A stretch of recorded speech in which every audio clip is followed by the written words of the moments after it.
about to do the most bold, uncomfortable thing that I've ever done in my life and share the most painful experience that I've had to deal with. I believe God is calling me to share my story so that I can help someone else. So prayerfully, whoever this video reaches will be impacted by, positively impact by what I share with you today. 1 week ago today, on September 30th, I had a miscarriage, and I was 11 weeks and 3 days along. I had no history of miscarriage, no history of abortion. I already had a successful pregnancy, so I really did not imagine this happening to me.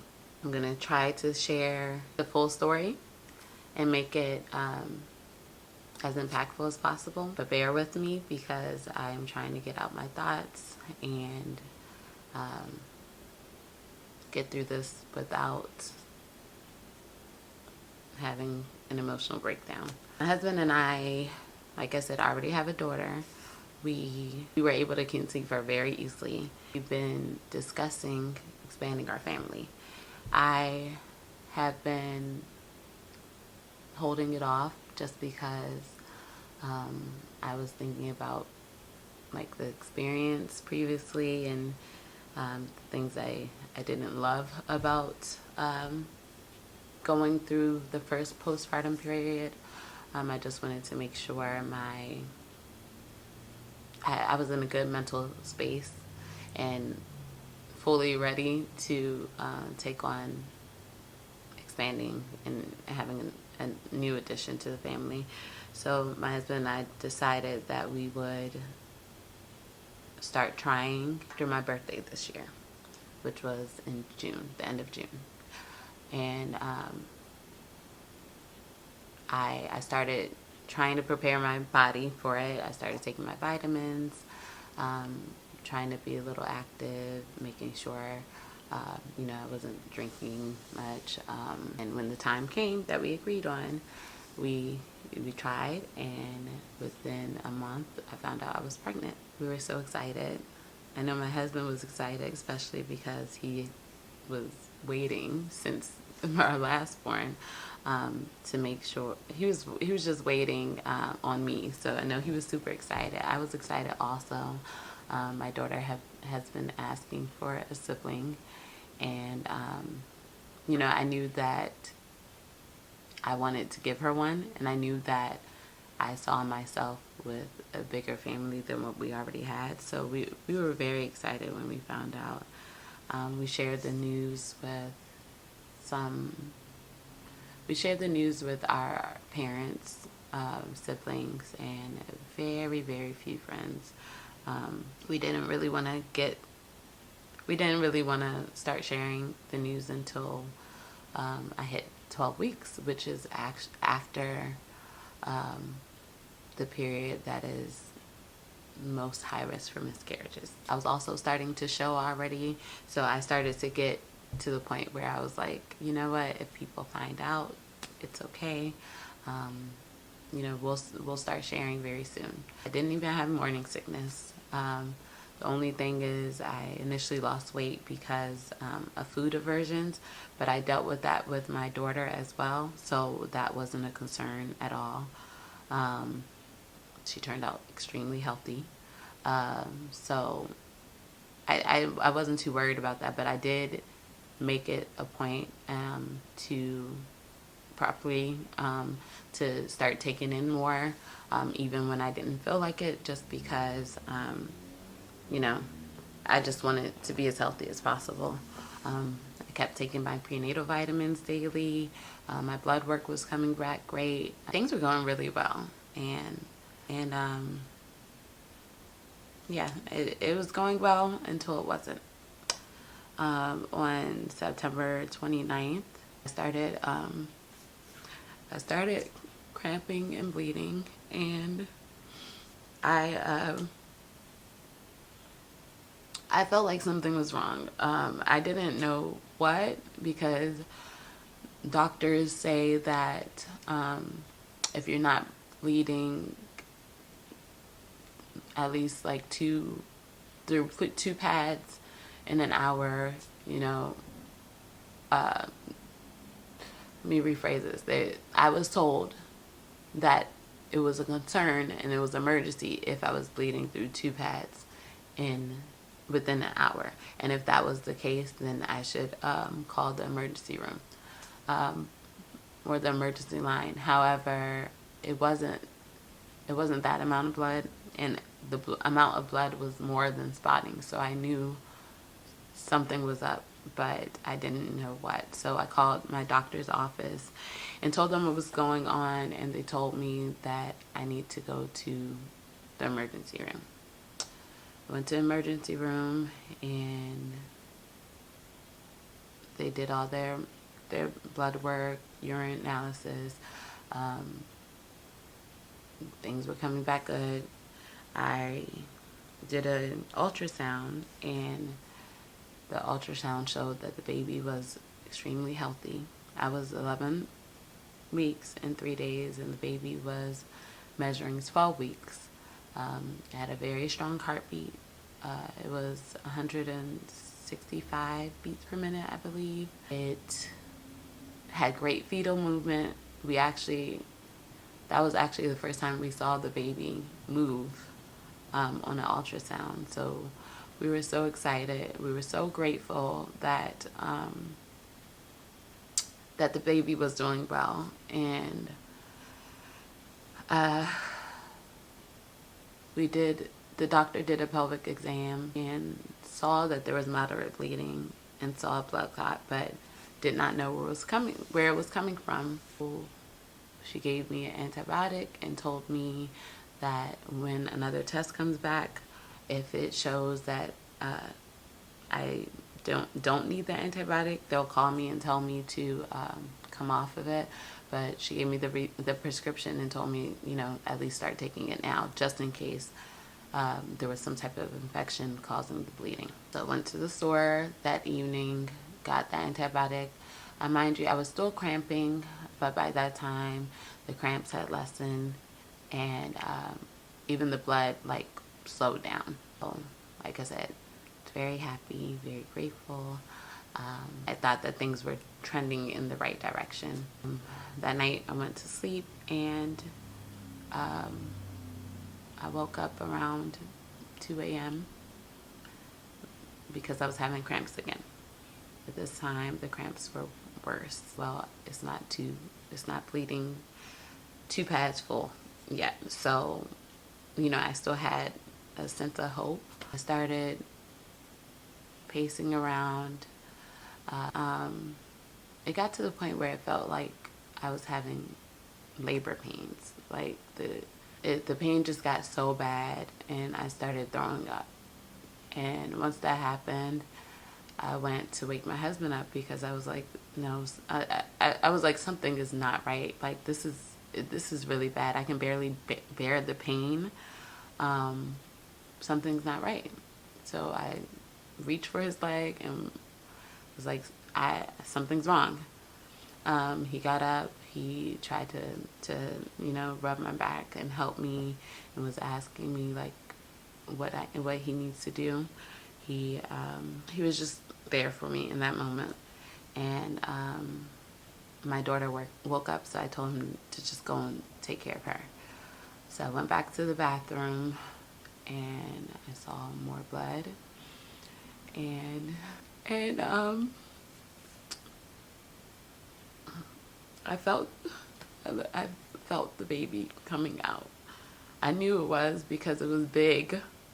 I felt it, and I looked down and saw it coming out, and it went in the toilet. I just started screaming and crying, and I locked myself in the bathroom, and I'm just like, oh my gosh, the baby just came out. I just called my sister and was panicking, telling her. She tried to help me through it. She's like, maybe it's not the baby. And I'm like, you do not know what I just saw. Like, literally just saw my baby come out. I finally braced myself, went outside the bathroom because my daughter was like yelling for me, and she was such a blessing in that moment. When I came out, she started singing to me, "I love you." And then I laid out on the bed. I was still like in pain and crying, and she was rubbing my back, telling me, "God loves you, I love you, you're gonna be okay." And she literally led me through breathing techniques. She's like, let's take deep breaths together, and she was doing inhaling, exhaling with me, and she actually started to calm me down. So, mind you, before I had woken up my husband, I called the emergency line for my doctor's hospital, and they said they would have the doctor on call call me back.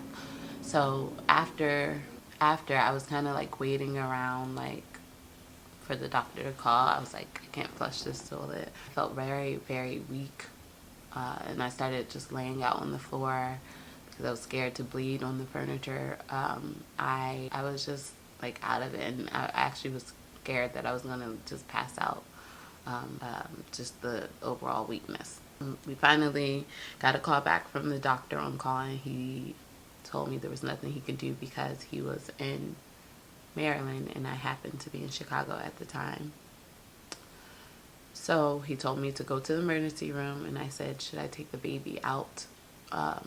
What should I do? And he said, yes, take it to the hospital in case they wanted to test it. So I gathered myself together and I put a glove on, and I took the baby out of the toilet and put it in a cup to take with me to the hospital. I could barely even talk. I was just in so much physical and emotional pain. Like, I was so sad. I was just like, what? How did this even happen? You know? And of course, the first person who took care of me, to triage me, was fully pregnant, and I saw her and I just started bawling again. Even as I was sitting there, I bled through because it was just so heavy, and it was just the worst experience that I've ever had to deal with. I never pray this on anyone. Like, it's so sad that women even have to go through this. But they finally took me back in the hospital, and we did an ultrasound. And they confirmed that the baby was out. I had a full miscarriage, and my body was naturally getting rid of everything, so I didn't have to do a D&C, which apparently was good news. But I'm like, I don't know, because it was very traumatizing watching my baby come out. So I don't know. But like I said, I'm a week in. This has been exactly a week since this experience happened to me. Physically, my body is starting to feel better. I'm still bleeding, and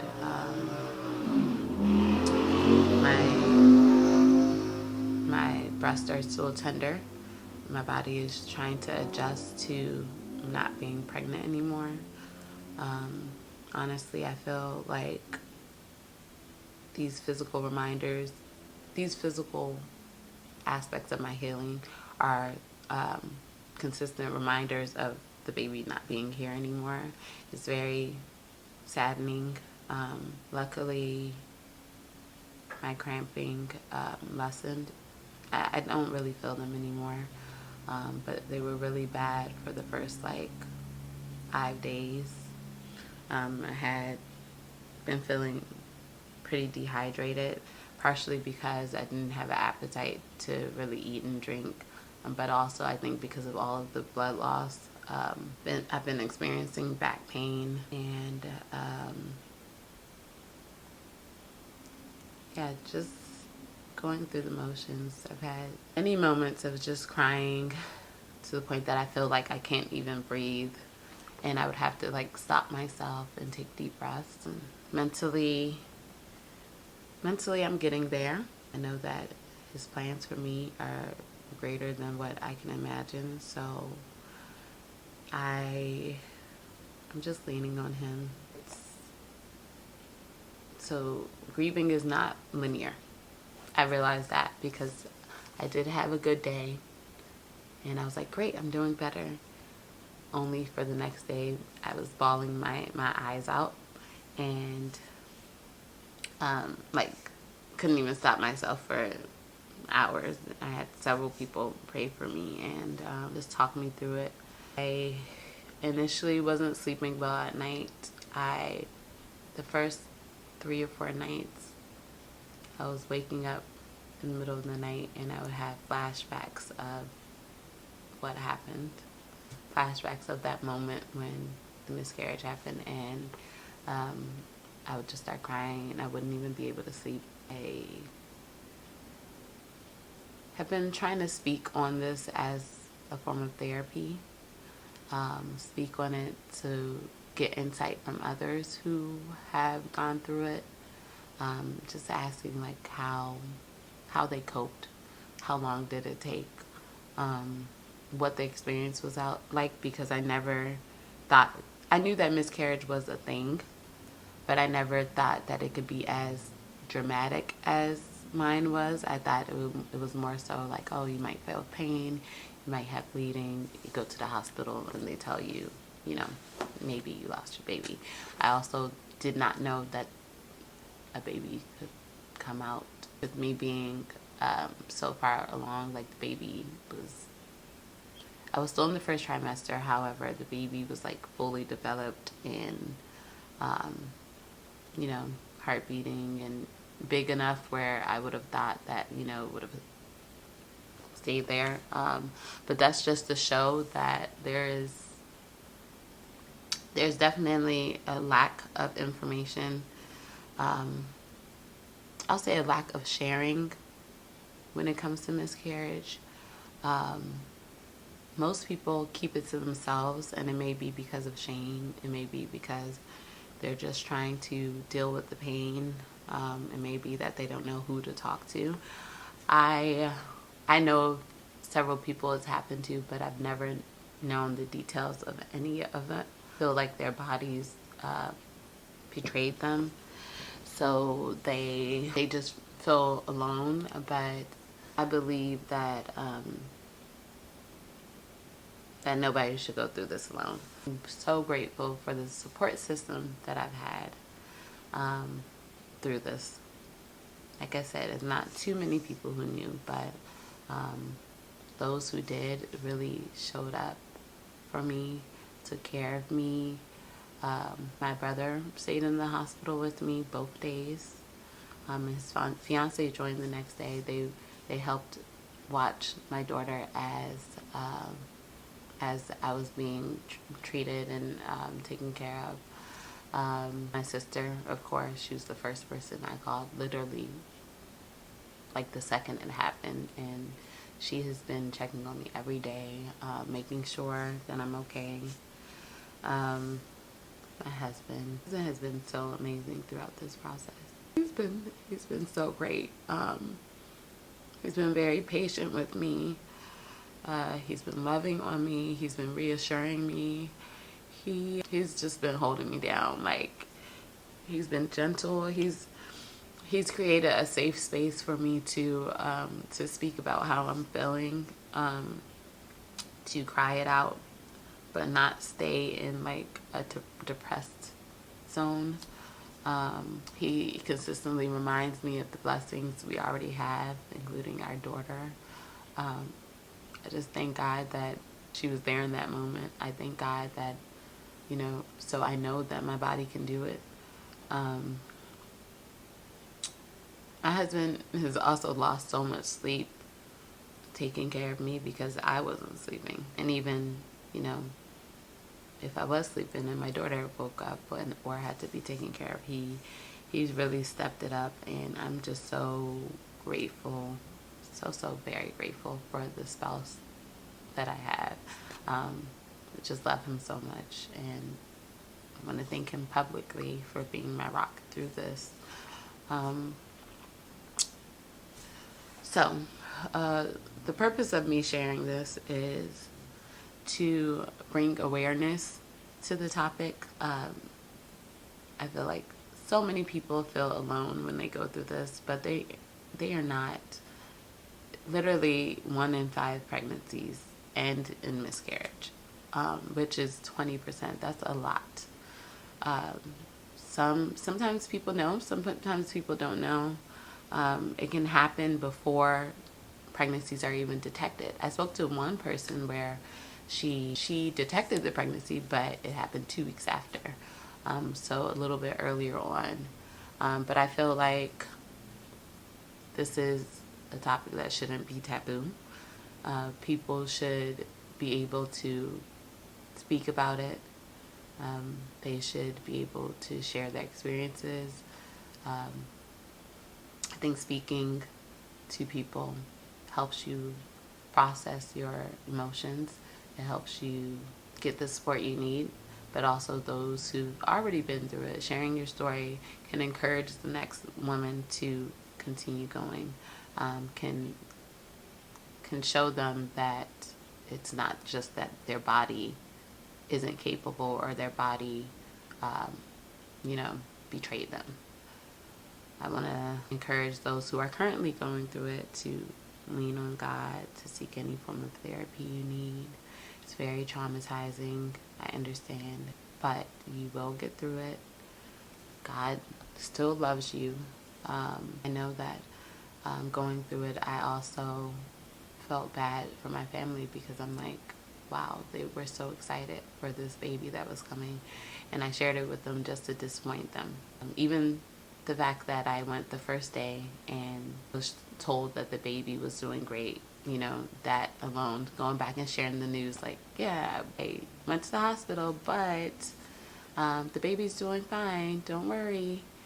Going from that to telling them that the baby is gone, I felt bad for them as well as myself. But like I said, you're not a disappointment. Many people who deal with miscarriages go on to have successful pregnancies later on.